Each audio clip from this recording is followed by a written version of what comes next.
BNP তারাও চূড়ান্ত তালিকা প্রকাশ করেনি। আমি দেখেছি 237টা আসনে তারা তালিকা প্রকাশ করেছেন, আবার প্রশ্ন উত্তরে বলেছেন এটি চূড়ান্ত নয়, এর মধ্যেও পরিবর্তন আসতে পারে। আমরা কিন্তু 1 বছর আগেই প্রায় এই তালিকা বিভিন্নভাবে আঞ্চলিকভাবে আমরা এটা জানিয়ে দিয়েছি। চূড়ান্ত তালিকাটা সময় মতো আমরা ইনশাল্লাহ কেন্দ্রের পক্ষ থেকে ঘোষণা করব। তবে যেহেতু আমরা একা ইলেকশন করব না, আরও অনেককে আমরা ধারণ করব, দেশ এবং জাতির স্বার্থে সব দিক বিবেচনা করেই চূড়ান্তভাবে যথাসময় ইনশাল্লাহ আমরা প্রার্থী ঘোষণা করব। পদ্মা সেতু, মেট্রো রেল এবং এলিভেটেড এক্সপ্রেসওয়ে নির্মাণের গর্বিত অংশীদার বসুন্ধরা সিমেন্ট। আমি বুঝতে পেরেছি যে এই মতানৈক্য কেন। আমাদের মধ্যে মতানৈক্য হোক, তবে দোয়া করেন মত বিরোধ যেন না হয়। মতের ভিন্নতা থাকবে, এটাই গণতন্ত্রের সৌন্দর্য। সব দল তো এক দল নয়, সবগুলা দল ভিন্ন ভিন্ন, তাদের দৃষ্টিভঙ্গিতেও কিছু পার্থক্য থাকবে, এটাই স্বাভাবিক।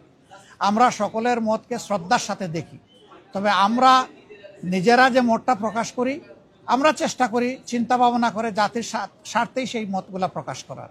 অতএব মতানৈক্য এটা ডেমোক্রেসির সৌন্দর্য। এটার জন্য এখানে বিরোধ লেগে গেছে অথবা অনেককে একেবারে দেশ অস্থির হয়ে গেছে, আমরা এটুকু চিন্তা করতে রাজি নই। প্রথম প্রশ্ন হলো আমি আমির নির্বাচিত হয়েছি না, আমি আমির নির্বাচিত হইনি।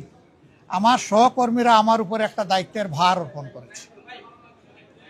এই দায়িত্বটা বড় ভারী। আপনারা দোয়া করবেন দেশ এবং দিনের জন্য এই দায়িত্ব পালনে আল্লাহ যেন আমাকে সাহায্য করেন। আর পাশাপাশি আমি আপনাদেরও সহযোগিতা চাই।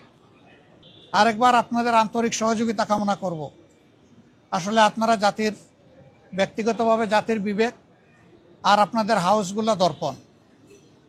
আমরা সমাজের এই দর্পণ এবং জাতির বিবেকের কাছে দেশ গড়ার অভিযাত্রায় জামাতে ইসলামী যে সমস্ত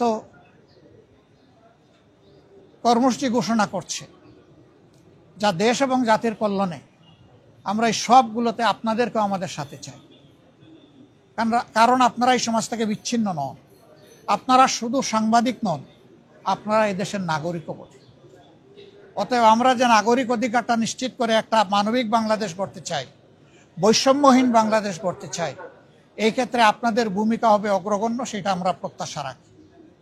কারণ সাংবাদিকরা যখন জাতির কল্যাণের সিদ্ধান্ত নেন, জাতি তখন কল্যাণের পথ খুঁজে পায়।